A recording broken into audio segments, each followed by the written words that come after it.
एक बड़ी खबर आ रही है। ईरान पर ट्रंप और अमेरिकी जनरल के बीच टकराव है।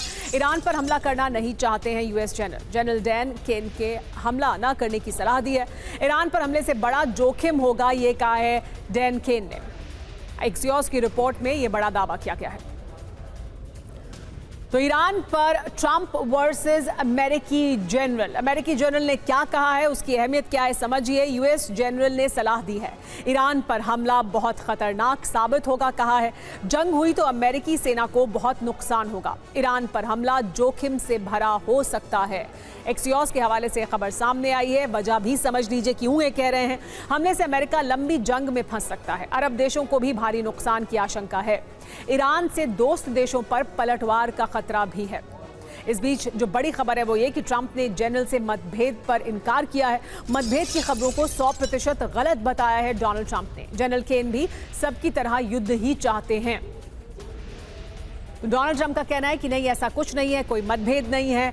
जनरल केन भी हम सब की तरह युद्ध चाहते हैं ईरान के साथ। तो ईरान पर आज हमला हो या 7 दिन के बाद, ईरान पूरी तरह से तैयारी कर चुका है। आत्मविश्वास और हौसले से भरा हुआ ईरान अमेरिका के हमले पर पलटवार करने की ठान चुका है।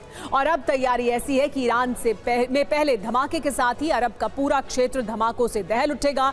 ईरान ने अमेरिकी सैन्य बेस को निशाना बनाने के साथ ट्रंप से जुड़े तमाम बड़े प्रोजेक्ट पर निशाना साधकर मिसाइलों को लॉक कर दिया है। इराक से लेकर फारस की खाड़ी तक मिसाइलों का जखीरा मौजूद है जो अमेरिकी सेना पर कहर बरपा सकती है।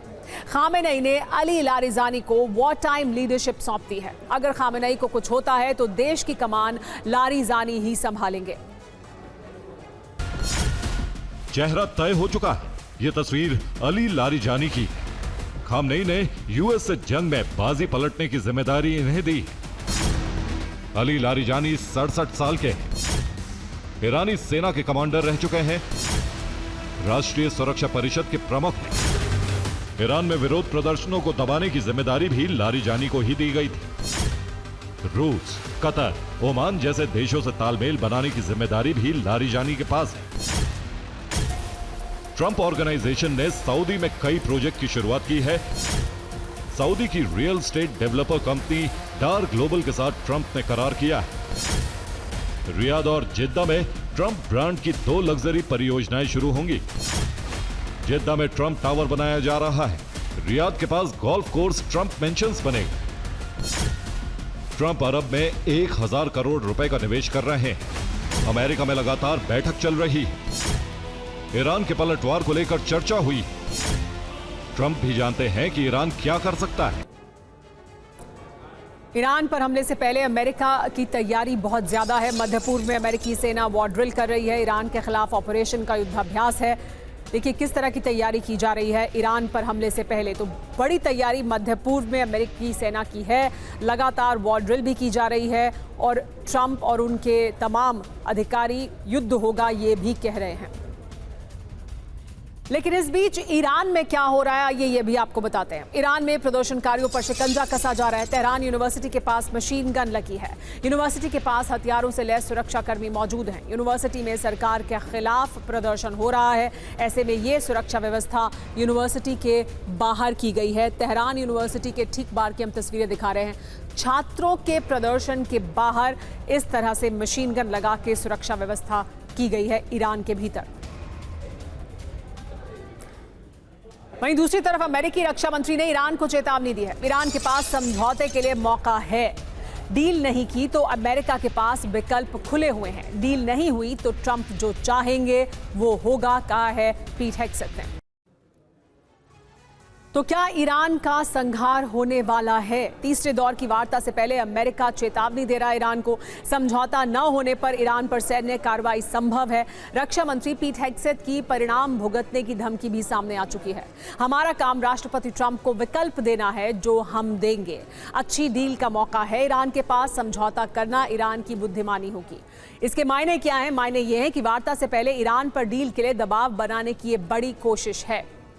लेकिन ईरान अमेरिका के बीच बढ़ी तकरार अब युद्ध के मुहाने पर पहुंच गई है। ईरान पर किसी भी समय हमला हो सकता है और ये कोई अनुमान नहीं है, बल्कि संकेत खुद अमेरिका ने दिए हैं।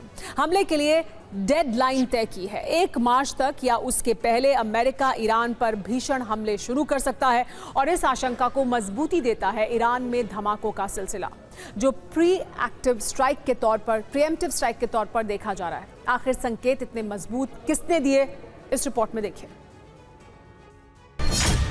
बल्कि खबर यह है कि अब हमले में सिर्फ 168 घंटे बाकी। उनके मुताबिक ईरान के पास 60% समृद्ध यूरेनियम है। यह संवर्धन ऊर्जा की जरूरत के स्तर से ज्यादा है। अब सिर्फ 7 दिन में ईरान हथियार ग्रेड समृद्ध यूरेनियम हासिल कर लेगा। 1 हफ्ते में ईरान के पास परमाणु बम बनाने की सामग्री होगी। पहला संदेश ये है कि विश्व समुदाय को ईरान पर संदेह होना चाहिए, और दूसरा संदेश ये है कि ईरान के हथियार ग्रेड यूरेनियम हासिल करने से पहले ही हमला होने वाला है। ट्रंप का युद्ध प्लान, पहले का संपूर्ण ईरान, IRGC के बेस, बैलिस्टिक मिसाइल अड्डे और न्यूक्लियर साइट्स, जिसका प्रमाण है तेहरान प्रांत के परंद शहर में हुआ यह शक्तिशाली विस्फोट। दावा है कि विस्फोट ईरान के भूमिगत सैन्य ठिकाने पर हुआ है और ये धमाके एक जगह नहीं, अलग अलग जगहों पर हुए। यहां तक कि परंद के राजमार्ग पर भी धमाका हुआ और धुएं का गुबार उठ गया। ठीक ऐसे विस्फोट ईरान के खुर्रमाबाद के इमाम अली अड्डे पर भी हुए। ईरान में active US sleeper cell. Japan ने अपने नागरिकों के लिए ईरान न जाने की एडवाइजरी जारी कर दी, तो वहीं साउथ कोरिया ने भी ईरान में मौजूद अपने नागरिकों के लिए रेड अलर्ट जारी कर दिया। यानी रूबियो का दौरा होता है तो हमले जल्दी नहीं होंगे, और अगर रूबियो का दौरा टाला जाता है तो फिर हमले तुरंत होंगे।